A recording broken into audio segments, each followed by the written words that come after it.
दोस्तों नमस्कार। मैं श्यामनाथ यादव मिटकरवादी। इस समय सोशल मीडिया पे एक समाचार चल रहा है कि किसी महिला ने पीएम मोदी के ऊपर आरोप लगाया है। उससे संबंधित कुछ हम पोस्ट भी दिखा रहे हैं आप लोगों को, और 2 वीडियो भी थोड़ा थोड़ा दिखाएंगे। तो फिलहाल पहले आप लोग या इस पोस्ट को देख लें। देखिए, ये सरेंडर जी लिखा हुआ है। अब और देखिए, दूसरा है एपस्टीन फाइल्स का इंडियन वर्जन सामने आया है। सरेंडर जी की आत्मकथा लिखने वाली महिला ने अवतारी पुरुष को व्यभिचारी पुरुष बताया है। यानी सरेंडर जी की आत्मकथा लिखने वाली महिला ने अवतारी पुरुष को व्यभिचारी पुरुष बताया है। ये कहना है कांग्रेस कुमार, जो कन्हैया के कांग्रेस के नेता हैं। ये देखिए, ये लोग, ये पोस्ट है इनका। और अभी एक पोस्ट और दिखा रहे हैं, जब अभी आप लोग देख लीजिए। ये है एपस्टीन फाइल्स के बाद हिंदुस्तान में मधुकिश्वर स्वामी फाइल्स आ गई है और पूरा मीडिया खामोश है। सुरेंद्र राजपूत, कांग्रेस प्रवक्ता। यही जो है महिला है मधुकिश्वर स्वामी फाइल्स। तो मधुकिश्वर इनका नाम है, यही आरोप लगाई हैं। पोस्ट भी देख लें आप लोग। ये हाल है उस देश का जो देश 2047 तक विश्वगुरु बनने वाला है। तो थोड़ा सा आप लोग ये समाचार भी देख रहे हैं। इसका लेख है, मधु किश्वर ने मोदी पर हमला क्यों किया? क्या ये मोदी को हटाने का गेम प्लान है? मधु के हमले पर बीजेपी में सन्नाटा क्यों? तो ये हाल है उस देश का।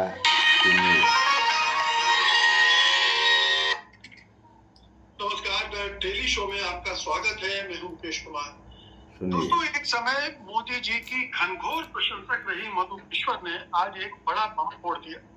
उन्होंने सुब्रमण्यम स्वामी के एक वीडियो को शेयर करते हुए प्रधानमंत्री मोदी पर बहुत ही गंभीर आरोप लगा दिए। उनका कहना है कि इन्हीं आरोपों के चलते उन्होंने मोदी से दूरी बना ली थी। ध्यान रहे, मधु किश्वर ने मोदी की तारीफ में मोदी नामा नामक किताब भी लिखी है, इसलिए उनके आरोपों का अपना वजन है। मधु के आरोप सीधे सीधे मोदी जी के चरित्र पर उंगली उठाते हैं। उनके मुताबिक मोदी जी के कई महिलाओं से यौन संबंध रहे हैं। उन्होंने उन्हें उपकृत भी किया है। उन्होंने स्मृति ईरानी और एक महिला सांसद की ओर इशारा भी किया है। उन्होंने हरदीप पुरी, जयशंकर और अमित मालवीय का नाम भी इस अपने सोशल मीडिया पोस्ट में लिया है। अपने आरोपों के समर्थन में उन्होंने कई बातें कही हैं। उन्होंने मानसी सोनी कांड का जिक्र किया है। कहा है कि उन्हें मानसी से संबंधित तमाम दस्तावेज मिले थे और उन्होंने वो देखे हैं। उन्होंने कपिल मिश्रा द्वारा दिल्ली विधानसभा में प्रस्तुत की गई सीडी भी देखने का दावा किया। उन्होंने बीजेपी और आरएसएस के वरिष्ठ अधिकारियों से मोदी से जुड़े बहुत सारे किस्से सुनने की बात भी कही है। उनके इस चरित्र के इस हिस्से के बारे में उनकी पोस्ट का सबसे डैमेजिंग, सबसे खतरनाक हिस्सा वो है जो कि अंत में आता है, जिसमें वो कहती हैं कि मोदी के व्यक्तित्व विकारों ने मुझे ये यकीन दिलाया है कि हमें अपने नेताओं के यौन भ्रष्टाचार पर कहीं अधिक ध्यान देना चाहिए। जो लोग इस मोर्चे पर समझौते कर चुके होते हैं, वे भारत के दुश्मनों के ब्लैकमेल के आगे बहुत आसानी से झुक जाते हैं, उन लोगों की तुलना में जो केवल आर्थिक रूप से भ्रष्ट होते हैं। मैं जल्द ही ये सबूत दूंगी कि उन्हें पहले दिन से कैसे ब्लैकमेल किया जा रहा है। सुन लिया आप लोगों ने? कैसे ब्लैकमेल किया जा रहा है। थोड़ा सा दूसरा भी सुन लीजिए आप लोग। इसका लेख है कि राजनीति में महिलाओं की एंट्री बिस्तर से होती है मेरा अनुभव। ये है एक महिला, इनका क्या अनुभव है ये सुन लीजिए आप लोग। अभी सुना रहे हैं, बहुत बढ़िया समाचार है ये आप लोगों के सुनने लायक। सुनिए और अपने विचार भी व्यक्त करिए। सुनिए। कहा जाता है कि राजनीति में महिलाओं का रास्ता नेताओं के बिस्तर से होकर निकलता है। ये बिल्कुल सच बात है और आज मैं बहुत सारे खुलासे करूंगी, अपने जीवन से रिलेटेड भी करूंगी। और अभी जो मधु किश्वर है वो आरोप लगा रही हैं, मोदी नामा जिन्होंने लिखी है उनकी बायोग्राफी लिखी है। जो जिसकी बायोग्राफी लिखता है तो उसके पर्सनल लाइफ के बारे में, उसके अंदर तक बहुत सारी चीजों के बारे में उसको पता होता है।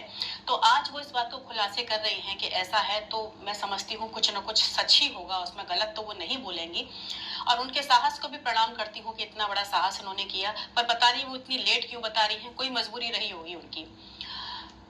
मैं 2009-10 में जब अपने स्कूल और कॉलेज चलाया करती थी, तो जब कभी सिटी में कोई प्रोग्राम होता था, कोई आया है, तो मुझे वक्ता के तौर पर लेक्चर देने के लिए बुलाया जाता था। एक बार महिला दिवस का कार्यक्रम था, मंत्री भी आए हुए थे और मुझे मुख्य वक्ता के तौर पर वहां बुलाया था। मैं वहां गई, मैंने अपना लेक्चर दिया। उसके बाद जिन्होंने ये आयोजन किया था उनको उस मंत्री ने फोन करके बोला कि एक बार हमारी उन मैडम से मीटिंग करा दो, हम उनको राजनीति में लाना चाहते हैं। उन्होंने मुझे कहा कि मैडम वो आपसे मिलना चाहते हैं। मैंने कहा मेरी राजनीति में कोई दिलचस्पी नहीं है। तो उन्होंने कहा कि अच्छे लोग नहीं आएंगे तो कैसे बात बनेगी। मैं गई, बात की और उन्होंने मुझे राजनीति में एंट्री कराई और एक अच्छा पद दिया।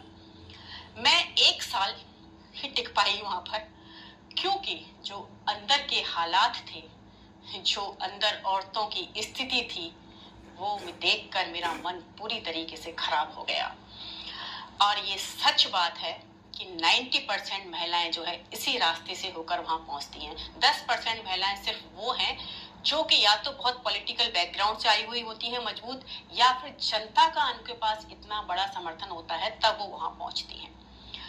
1 साल में मैंने देखा, मैं नीचे से लेकर ऊपर तक हर नेता से मिली, लेकिन सबका एक ही चीज, give and take, give and take. आपके पास क्या है देने के लिए? काबिलियत नहीं चाहिए किसी को आपकी। भाई महिला पार्टी ऑफिस में एक बार 2 महिलाएं बात कर रही हैं, दोनों पार्षद हैं। एक को टिकट दे दिया, दूसरे को नहीं दिया। जिसको नहीं दिया वो कह रही है कि और क्या करूं, सब तो कपड़े खोल दिए, सब तो दे दिया, फिर भी टिकट नहीं दी। ये सुनकर मैं सन्न रह गई। हमने कहा कि आप इस बलबूते पर राजनीति में आएंगी? तो उन्होंने मुझे कहा कि तुम क्या सोचती हो, तुम अपनी काबिलियत के दम पे ऊपर पहुंचोगी? और उनकी बात सच साबित निकली। मैं जहां कहीं भी जाऊं मुझसे सिर्फ एक ही डिमांड हो। हमने कहा ये तो मेरे बस की बात कभी नहीं है भाई, ऐसी राजनीति को प्रणाम करती हूँ भाई, रखो अपने पास। और मैंने 1 साल के बाद वो राजनीति छोड़ दी। लेकिन 1 साल में मैंने बहुत कुछ अंदर गंदगी देखी और ये हर पार्टी का हाल है, कोई पार्टी दूध की धुली नहीं है। लेकिन ये सच बात है कि जो धर्म ध्वजा का इतना बड़ा काम कर रही है ना, जितनी धर्माधिकारी उतनी बड़ी व्यभिचारी। उनका सिर्फ एक चेहरा है, अंदर बहुत गंदगी है सबके। मेरा कॉलेज का काम था और कॉलेज का काम, यहाँ जो गवर्नर थे उस समय पे, अब वो नहीं है, कल्याण सिंह, उनसे मैं मिली उस कॉलेज के काम के लिए। उन्होंने तो सीधा मुझसे एकदम से, जैसे कहते हैं कि ना ये दो और ये लो। हमने कहा ये क्या तरीका है भाई? और उन्होंने मेरा काम नहीं किया। जब मैंने मना कर दिया कि मैं ये तो नहीं कर पाऊंगी कैसे भी, तो उन्होंने मेरे कॉलेज में 10 कमियां निकाल दी। अब मुझे पता था कि ये नहीं चलने देंगे। आखिरकार मैंने वो कॉलेज बंद कर दिया। तो ये यहाँ की एक सड़ी हुई राजनीति का हिस्सा है। लेकिन मैं फिर भी उन महिलाओं से ये कहूंगी कि भाई आप इतनी महत्वाकांक्षी कैसे हो सकती हो कि अपनी, आपके पास जो अपनी सबसे अनमोल चीज होती है आप उसी को दांव पर लगा देती हो। यहाँ सारे पुरुष ही गलत नहीं है कि भाई सारे जो है सारा दोष जो है आदमियों का है, औरतें तो बहुत अच्छी धुली हुई हैं, ऐसा भी नहीं है। क्योंकि औरतें ऐसी हैं तभी वो ऐसा हो रहा है, वो करती हैं ऐसा, कंप्रोमाइज करती हैं तभी तो आपको कंप्रोमाइज करने की क्या जरूरत है? हो रहा है तो ठीक है, नहीं बैठो अपने घर पर। लेकिन ये सच है 90% के साथ, महिलाओं के साथ यही हो रहा है। अभी और खुलासे होंगे इस चीज पर, तो आगे चीजें आएंगी। मैं लेकिन 4 चीजें मैं अपनी सारी बहनों से कहूंगी कि तू रजिया बन, तू दुर्गा बन, तू कभी न बिन कपड़ों वाली बन। तेरे बदन पे मरते लोग, तू उस बदन की रखवाली बन। तू हर घर की इज्जत और आन है, तू नहीं अय्याश मर्दों की शान है। तू पैसे पर मत नाच, तू पैसा बरसाने वाली देवी बन। नाचना बुरी बात नहीं है, वो भी एक कला है, पर तू अय्याश मर्दों को, जल्लादों को नचाने वाली बन। सुन लिया आप लोगों ने, ये हाल है। तो इस बारे में तो हमारा ये कहना है कि अब पहले वाली बातें नहीं रह गई हैं, ना तो मर्दों के पास इज्जत नाम की कोई चीज़ रह गई और ना ही महिलाओं के पास। जैसा कि आप लोगों ने अब समाचार में सुन ही लिया कि दूसरे की तो बातें नहीं ये कह रही, अपनी इनके ऊपर जो बीता हुआ अपने जो है दुख भरी कहानी बता रही कि मेरे साथ ऐसा ऐसा करने का प्रयास किया गया और जब ये तैयार नहीं हुई तो स्कूल में ताला लगवा दिया गया।